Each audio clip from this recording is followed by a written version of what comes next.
Bab ke-11. 3 hari kemudian, Ye Linglong pergi ke istana. Di tempat tidur besar yang empuk, Ye Linglong memeluk Ye Tian dan tidur nyenyak.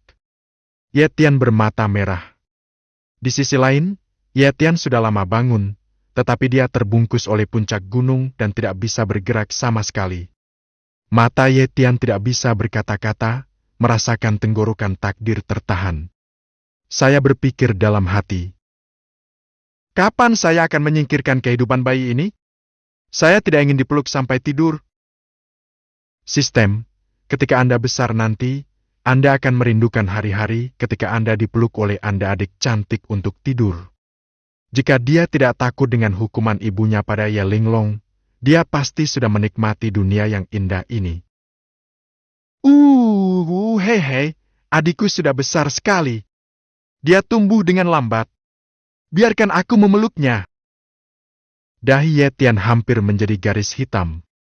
Bisakah kamu menahan diri sedikit? Apakah kamu benar-benar berpikir bahwa dia hanyalah seorang bayi dan kamu dapat melakukan apapun yang kamu inginkan padanya?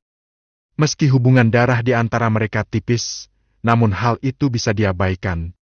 Di keluarga Wang Wei, ada perahu terbang yang seluruhnya terbuat dari emas dan permata serta dihiasi zamrud, mutiara, dan permata. Saking besarnya seperti matahari kecil, memancarkan cahaya menyilaukan dan menutupi langit. Dan di haluan kapal, ada pohon suci, sangat besar, pohon kuno menjulang tinggi ke langit, menghasilkan buah emas yang bersinar. Jika ada biksu berpengetahuan dengan pengetahuan mendalam, dia dapat mengenalinya secara sekilas. Ini adalah pohon suci Kilin, yang sangat berharga bahkan di sekte abadi dan tanah suci super, tidak banyak pohon yang dapat ditemukan.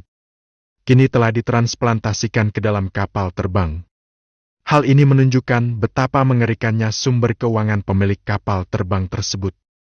Tak terbayangkan dan jauh melampaui keluarga tanah suci dan kekuatan besar lainnya. Bukankah kapal terbang itu adalah perahu naga dewa? Mungkinkah Ye Xingxin telah kembali? Ada legenda di dunia bisnis di seluruh dunia, industri tersebar di seluruh dunia, pendukung keuangan abadi keluarga Ye, dewa bisnis generasi muda. Saya tidak tahu apa pentingnya kembali ke keluarga. Murid keluarga Ye yang tak terhitung jumlahnya melihat ke atas, menghela nafas dan kagum. Legenda Ye Xingxin seperti mimpi. Jika tidak terjadi dalam kenyataan, mereka tidak akan mempercayainya bahkan jika mereka dibunuh. Ada seseorang yang benar-benar dapat membangun kerajaan bisnis besar yang mencakup seluruh dunia pada usia 24 tahun, dan kekuatan abadi yang tak terhitung jumlahnya memiliki kerja sama bisnis yang mendalam dengannya. Di haluan perahu, terdapat seorang wanita yang mandiri dan tertutup. Ia mengenakan sutra dan memiliki sosok yang angkuh. Ia tampak seperti kecantikan tiada tara, dengan kaki yang tinggi dan ramping. Menatap keluarga Wang Wei, matanya penuh kelembutan. Dia menghela nafas lega dan berkata dengan lembut, "Aku kembali lagi. Aku tidak tahu apakah rumor itu benar atau tidak. Saya sangat penasaran bagaimana saya bisa dengan mudah memurnikan Tianpin dan dengan tanah. Yao, sepupu yang sekilas mengetahui ilmu pedang tiada tara, namun memiliki bakat pas-pasan, haha, betapa mengasihkannya." Orang ini adalah Ye Xingxin, yang dikenal sebagai Ratu Dunia Bisnis, dan juga sepupu Ye Tian.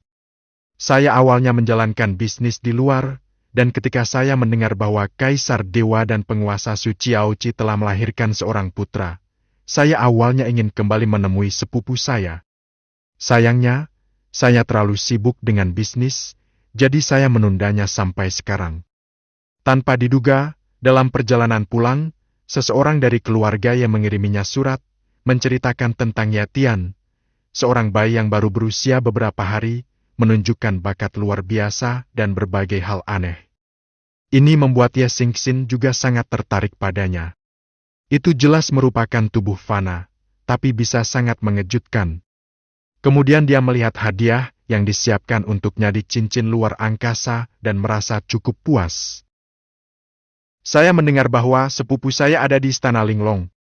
Saya pergi mengunjunginya. Pikir Ye Xingxin, dan kapal terbang menuju pulau harta karun Ye Linglong dengan kecepatan yang sangat cepat. Keluarga Eternal Ye begitu besar hingga setara dengan dunia kecil. 1 jam kemudian, Ye Linglong sedang menggendong Ye Tian dan bermain dengan anak itu. Tiba-tiba, saya merasakan aura yang sangat menakutkan, dahsyat dan dahsyat, seperti ombak laut yang liar. Ye Linglong memeluk Ye Tian dan keluar istana dalam sekejap. Setelah melihat kapal terbang Ye Xingxin, matanya berkedip, jelas mengetahui bahwa itu adalah mobil Ye Xingxin. Linglong, sudah lama tidak bertemu. Bayi dalam pelukanku pasti saudara kita Ye Tian. Segera setelah itu, Ye Xingxin melompat dari kapal terbang. Haha, adikku yang baik, kamu sangat merindukanku. Ye Xingxin ingin memeluk Ye Linglong erat-erat, tapi terpaksa berhenti setelah melihat Ye Tian. Ayo, biarkan aku melihat adikku yang lucu. Ye Tian tidak bisa berkata-kata. Langkah selanjutnya adalah langkah meremas wajahnya yang familiar. Ye Tian berpikir dalam hatinya. Ayo, selesaikan mencubit dengan cepat untuk menghindari penderitaan. Tapi setelah memejamkan mata dan menunggu lama, bagian yang familiar dari mencubit wajah tidak muncul. Ye Tian terkejut. Saat dia hendak membuka matanya untuk melihat, dia tiba-tiba merasakan hawa dingin di bawah. Ya, sudah dipastikan. Itu laki-laki. Aku tidak menyangka sepupu Ye Xingxin akan menjadi orang seperti itu. Mata cerah Ye Tianshui sepertinya dipenuhi air. Dia tidak bersalah. Saudara laki-lakinya. Aku bahkan belum melihatnya.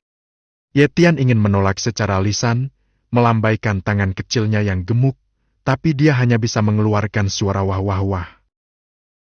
Anak ini sangat lucu. Adik laki-laki yang lucu sebenarnya adalah pendekar pedang jenius yang belum pernah terjadi sebelumnya, dan juga dikenal sebagai harapan dunia alkimia abadi. Namun, fisiknya sangat biasa, hanya tubuh fana. Ye Xingxin memandang Ye Tian seolah-olah sedang melihat harta karun langka, menggosok kepalanya dan menyentuh betisnya seolah-olah dia belum pernah melihat anak kecil sebelumnya.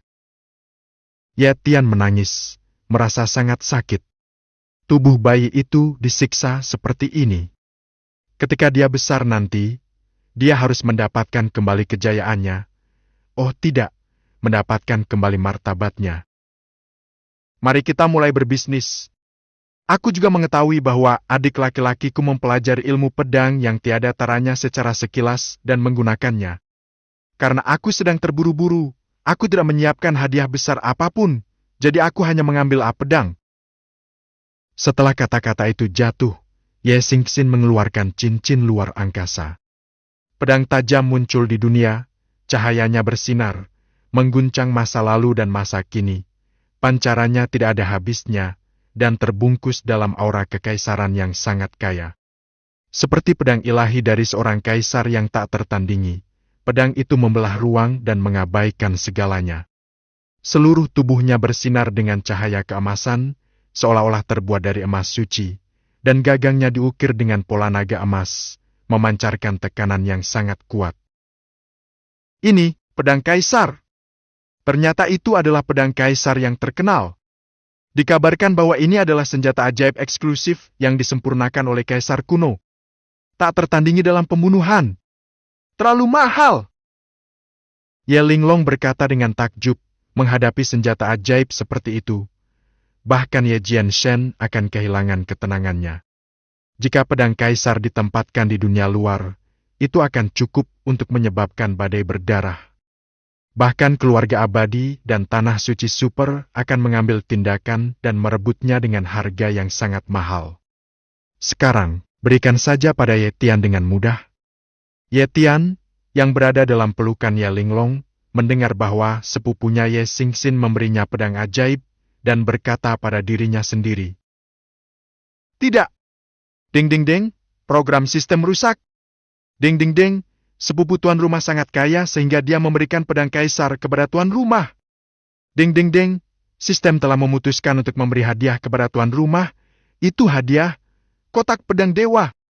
Pedang dewa!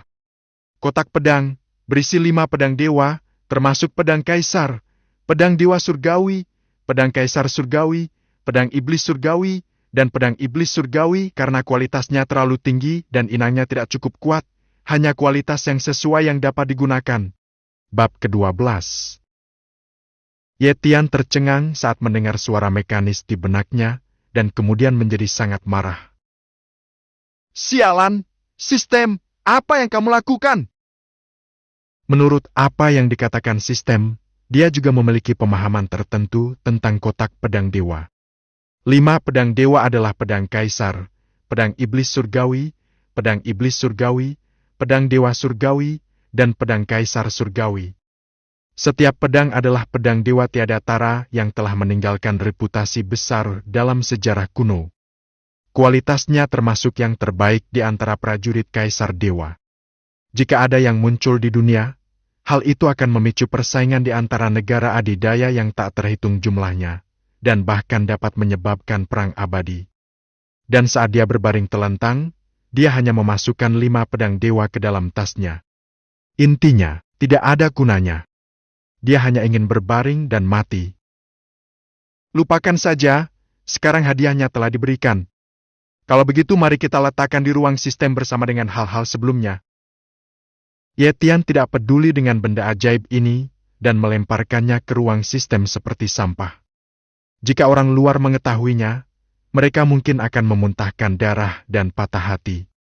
Ye Linglong masih berbicara dengan sopan kepada Ye Xingxin. Jangan lalai. Pedang kaisar ini bukanlah barang langka. Berikan saja pada saudaramu sebagai mainan. Ye Xingxin berkata dengan acuh tak acuh. Kata-katanya mengejutkan. Mainan? Pedang kaisar, senjata kaisar yang langka di dunia, telah direduksi menjadi mainan. Pantas saja Ye Xingxin dikatakan kaya raya.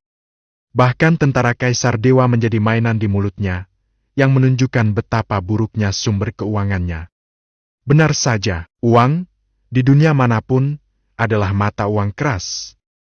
Kekuatan finansialnya begitu kuat, bahkan dapat mengubah beberapa aturan dalam dunia latihan spiritual. Oke, tapi adik laki-laki itu tidak memiliki kultivasi saat ini dan tidak bisa menggunakannya. Simpan saja bersamaku untuk saat ini. Setelah adik laki-laki itu berkultivasi, aku akan memberikannya padanya. Dan ketika dia selesai berbicara, dia menyerahkan pedang kaisar ke dalam cincin luar angkasa.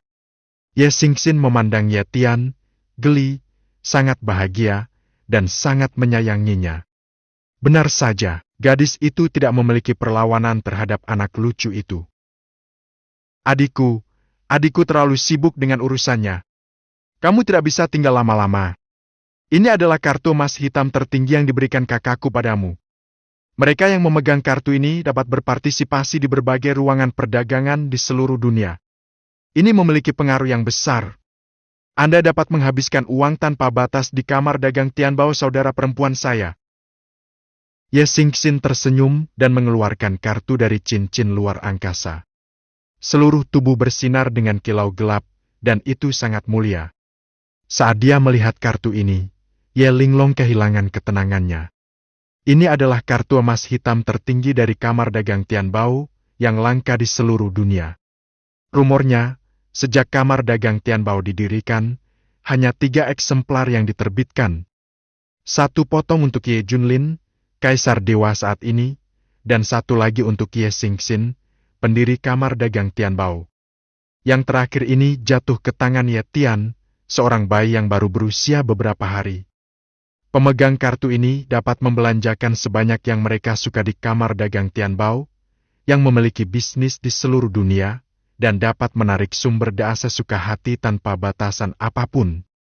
Saat melihat kartu ini, bahkan penguasa kekuatan abadi pun harus bersikap hormat, sopan, dan tidak berani mengabaikan. Tanpa dia, pengaruh kamar dagang Tianbao terlalu besar. 9 dari 10 keluarga tanah suci dan kekuatan abadi lainnya akan berhutang kepada kamar dagang Tianbao. Dengan kata lain, dengan kartu ini, Ye Tian dapat mengambil sumber daya apapun di langit dan di bumi, dan sumber daya tersebut harus disediakan tanpa batas. Bahkan jika mereka tertarik pada sumber daya kekuatan abadi lainnya seperti tanah suci super dari sekte besar abadi di alam abadi-abadi, mereka mungkin akan buru-buru memberikannya kepada Ye Tian. Ye Linglong kagum, dia tidak pernah menduganya. Ye Xingxin sebenarnya sangat menyukai sepupu yang baru saja dia temui ini. Saat Ye Tian melihat kartu ini, dia tahu apa yang akan terjadi. Aku hanya bisa memejamkan mata dalam diam.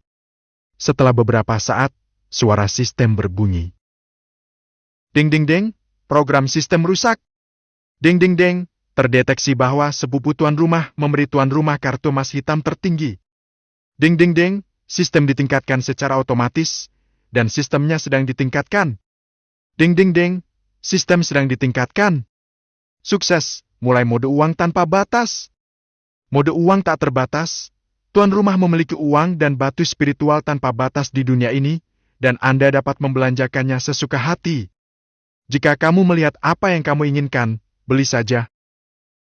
Mulut Ye Tian bergerak-gerak, dia tahu bahwa sistem akan mengambil tindakan, tetapi dia tidak menyangka, benda ini secara langsung akan menciptakan mode uang tak terbatas untuknya.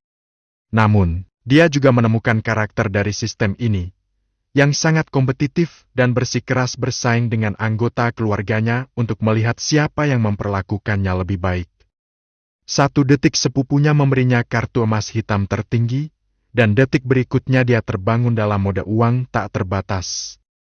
1 detik dia mengetahui bahwa sepupunya adalah pendekar pedang yang tiada taranya, dan detik berikutnya dia mengaktifkan mode ilmu pedang tingkat penuh. Suatu detik dia mengetahui bahwa sepupunya adalah seorang jenius dalam alkimia, dan detik berikutnya dia mengaktifkan mode alkimia yang paling kuat. Mabuk, mabuk, benar-benar mabuk. Siapa yang tahu, dengan sistem kompetitif seperti itu, bagaimana dia bisa berbohong dan membusuk? Jalan menuju perdamaian masih panjang dan sulit. Dan sepupu Ye Xingxin tidak bisa tinggal lama karena dia harus berurusan dengan urusan kamar dagang. Ye Tian merasa bosan dalam pelukan Ye Linglong, jadi dia hanya menutup matanya dan tertidur. Domain Tian Xuandao, negara bagian Phoenix. Negara bagian Phoenix memiliki wilayah yang luas, populasi yang besar, dan berisi bintang kehidupan kuno yang tak terhitung jumlahnya, menjadikannya sangat kuat.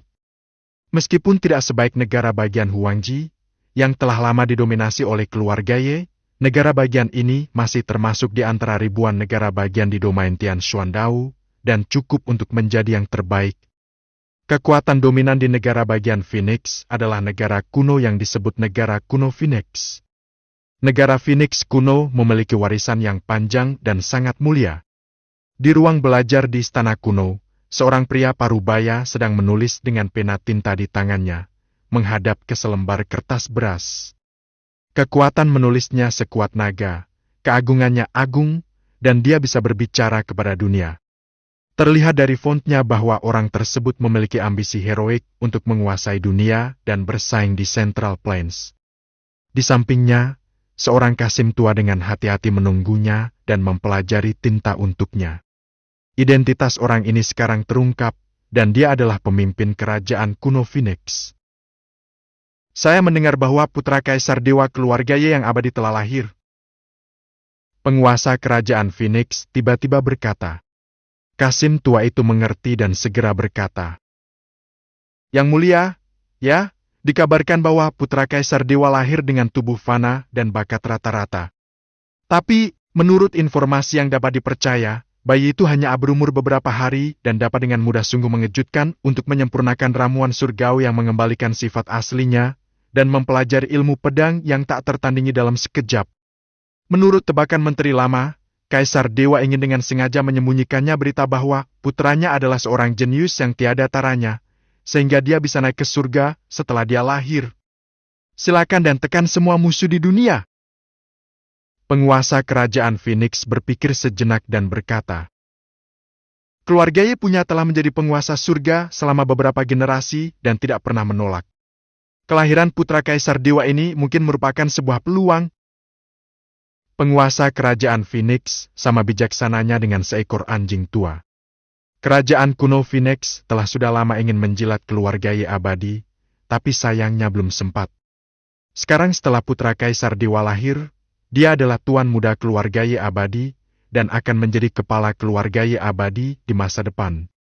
Sungguh luar biasa bisa berteman dengannya. Cepat, panggil aku, putri tertua kerajaan Phoenix kuno, dan minta dia untuk mengikutiku ke keluarga Wangu Ye.